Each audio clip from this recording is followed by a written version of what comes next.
తప్పులుంటే అవి తీసుకొచ్చి వాటిని వెలుగులోకి తీసుకురావడం మీ బాధ్యత. కానీ మీ ఆలోచన ఏ విధంగా ఉందంటే చంద్రబాబు నాయుడు గారు ఒక్కడ బాగుంటే చాలు ఈ రాష్ట్రంలో, చంద్రబాబు నాయుడు గారికి ఒక్కరికే మేలు చేయాలి, మేలు జరగాలి అని చంద్రబాబు నాయుడు గారు భజన చేసే కార్యక్రమం ఏ విధంగా సమంజసమో ఒక్కసారి ఆ ఈనాడు పత్రికా యాజమాన్యం ఆలోచించాలి. ఈ రాష్ట్ర ప్రజలందరూ కూడా గమనించవలసిందిగా మనవి చేస్తా ఉన్నా.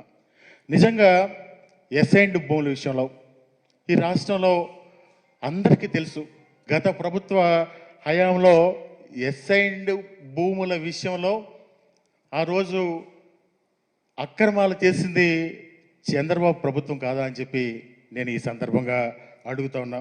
ఎందుకంటే దాదాపుగా ఎస్సీ, ఎస్టీ, బీసీ మైనార్టీలకి చెందినటువంటి ఆ రోజు అమరావతిలో దాదాపుగా 1100 ఎకరాల భూమిని మీకు దక్కదు అని చెప్పి ఆ రోజు పేదవాళ్ళని తప్పుదో పట్టించి ఎస్సీ, ఎస్టీ, బీసీ మైనార్టీ రైతుల్ని ఎస్ఐండ్ భూములు మీకు దక్కవని చెప్పి ఆ రోజు తప్పుదో పట్టించి మళ్ళా ఒక జీవో ఇచ్చి వాళ్ళ బినామీలకి దాదాపుగా 1336 మంది ఆ రోజు బినామీలకి ఆ ఎస్ఐండ్ భూములు కట్టబెట్టి మళ్ళీ ఆ ల్యాండ్స్ మళ్ళీ పూలింగ్లోకి తీసుకుంది చంద్రబాబు కాదా అని చెప్పి నేను అడుగుతా ఉన్నా.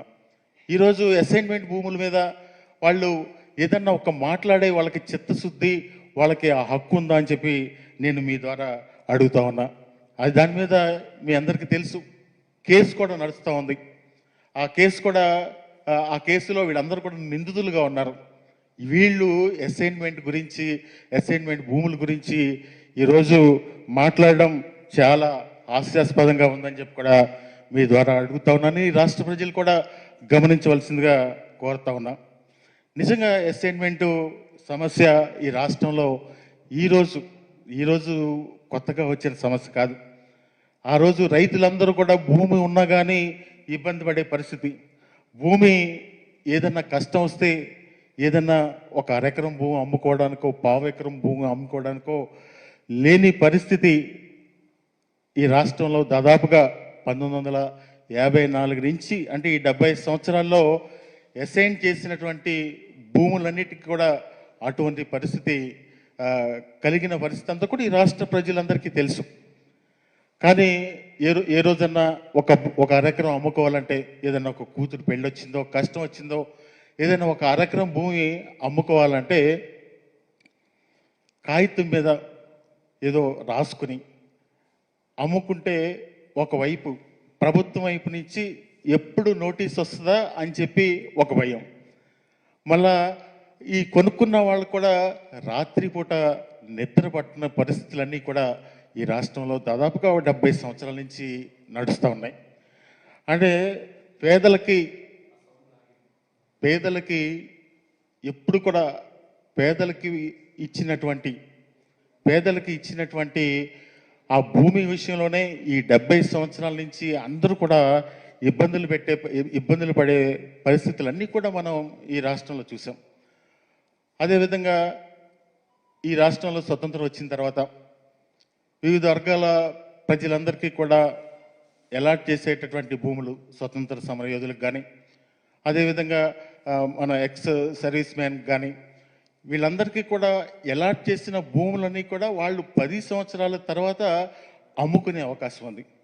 కానీ ఈ రాష్ట్రంలో పేద ప్రజలకు ఒక్కళ్ళకే అటువంటి అవకాశం లేకుండా పోయింది ఈ చట్టం వల్ల. అంటే 1977 సంవత్సరంలో తీసుకొచ్చినటువంటి పిఓటి యాక్ట్ వల్ల, ఆ పిఓటి యాక్ట్ వల్ల భూమి ట్రాన్స్ఫర్ అయ్యే పరిస్థితులు లేవు. ఆ పరిస్థితులు లేని పరిస్థితుల్లో ఎప్పుడు కూడా పేదవాళ్లే చాలా ఇబ్బందులు పడే పరిస్థితుల్లో ఈరోజు జగన్మోహన్ రెడ్డి గారు ఒక ఆలోచన చేసి ఆ రోజు జరిగినటువంటి ఈ 70 సంవత్సరాల్లో పడినటువంటి ఇబ్బందులన్నిటినీ కూడా ఒక అధ్యయనం చేసి వివిధ రాష్ట్రాలకి ఆ అధ్యయన బృందాలను పంపించి ఆ రెవెన్యూ మినిస్టర్ గారి ఆధ్వర్యంలో ఎస్సీ ఎస్టీ శాసనసభ్యులందరితో కూడా ఒక కమిటీ వేసి ఆ కమిటీ ద్వారా అధ్యయనం చేసి వివిధ రాష్ట్రాలకు పంపించి కర్ణాటక రాష్ట్రం, తమిళనాడు రాష్ట్రం, అదేవిధంగా కేరళ రాష్ట్రం, ఇవన్నీ కూడా ఆ చట్టాలన్నీ కూడా స్టడీ చేసి ఈ రాష్ట్రంలో పేద ప్రజలకు ఏ విధంగా మేలు చేయాలి అనే ఒక ఆలోచనతోటి ఆ జగన్మోహన్ రెడ్డి గారు ఈ చట్టాన్ని తీసుకొస్తే ఈరోజు ఒక దుగ్ధతో నిజంగా కూడా జగన్మోహన్ రెడ్డి గారికి ఒక ఏదైనా ఒక జగన్మోహన్ రెడ్డి గారికి కానీ ఈ గత ప్రభుత్వానికి కానీ ఒక స్వార్థం ఉంటే ఒరిజినల్ ఎస్ఐనికి కానీ వాళ్ళ కుటుంబ సభ్యులకు కానీ హక్కులు సంక్రమించాలని చెప్పి చట్టం చేసేవాళ్ళు కాదు. ఎవరైతే పొజిషన్లో ఉన్నారో మీరు అమరావతిలో చేసిన విధంగా ఆ చట్టాన్ని తీసుకొచ్చి ఎవరైతే పొజిషన్లో ఉన్నారో వాళ్ళకి హక్కులు సంక్రమించే విధంగా చేసేవాళ్లే కానీ ఏ స్వార్థం లేకుండా నిరుపేదలకి న్యాయం జరగాలి అనే ఒక ఆలోచనతోటి ఆ చట్టాన్ని తీసుకొస్తే ఈరోజు ఎల్లో మీడియా ఒక దుగ్ధతో ఒక కుటిలమైనటువంటి ఆలోచనతో ఈరోజు దుష్ప్రచారం చేస్తూ ఉన్నారని చెప్పి కూడా ఈ సందర్భంగా మనం చేస్తూ ఉన్నాం. మనందరం కూడా ఒక్కసారి గత పరిస్థితులు ఒక్కసారి గమనిస్తే చంద్రబాబు నాయుడు గారు 2016 సంవత్సరంలో 22A దాదాపుగా 2,06,171 ఎకరాలని 22A పెట్టి ఈ రాష్ట్ర ప్రజలందరినీ రాష్ట్రంలో ఉన్నటువంటి రైతులందరినీ కూడా ఇబ్బందులు పెట్టిన పరిస్థితులు ఈ రాష్ట్ర ప్రజలు మర్చిపోలేదు.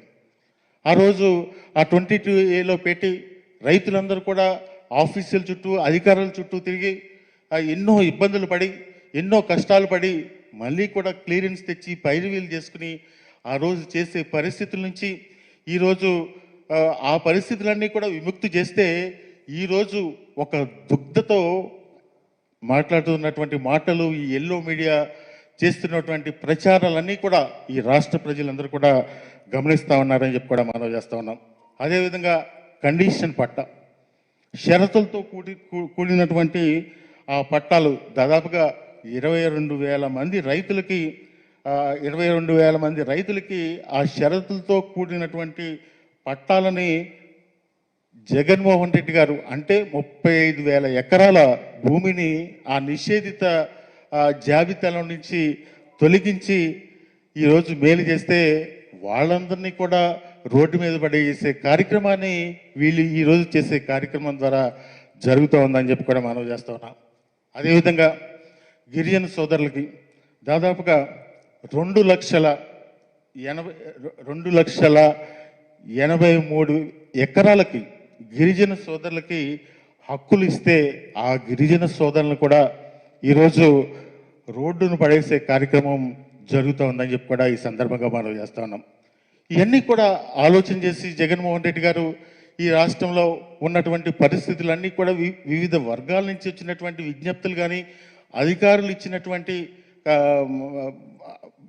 రిపోర్ట్ల మీద కానీ ఆలోచన చేసి అక్టోబర్ 27వ తారీఖున ఒక గెజిట్ని ఇష్యూ చేసి వాళ్ళందరికీ కూడా న్యాయం జరగాలని ఈ కార్యక్రమాలన్నీ కూడా చేస్తే ఈరోజు ఎంతో దుగ్ధతో ఎంతో వాళ్ళ యొక్క కుటిల మనస్తత్వానికి అర్థం అవుతుందో అని చెప్పి కూడా ఈ సందర్భంగా మనం చేస్తా ఉన్నాం. ఎప్పుడు